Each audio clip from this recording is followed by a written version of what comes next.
Doctor Tasnim যারা জানান, মলত্যাগের সময় প্রচণ্ড ব্যথায় গ্লিসারিন সাপোজিটরি দ্রুত আরাম দেয়। এটি 15 মিনিটের মধ্যে মল নরম করে। ব্যবহারের নিয়ম: পানিতে ভিজিয়ে বাম কাতে শুয়ে পায়ুপথে প্রবেশ করানো এবং 15 মিনিট অপেক্ষা করা। তবে এটি কেবল জরুরি প্রয়োজনে ব্যবহার্য।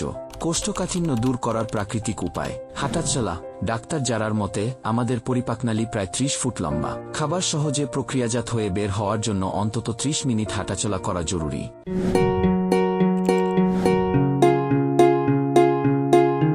পর্যাপ্ত পানি পান। শরীর হাইড্রেটেড না থাকলে মল শক্ত হয়ে যায়, তাই নিয়মিত পর্যাপ্ত পানি পান করতে হবে।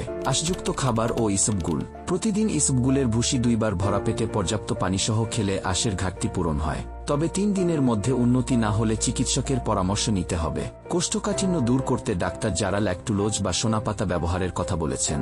ল্যাকটুলোজ মল নরম করে এবং 2 দিনের মধ্যে কাজ শুরু করে।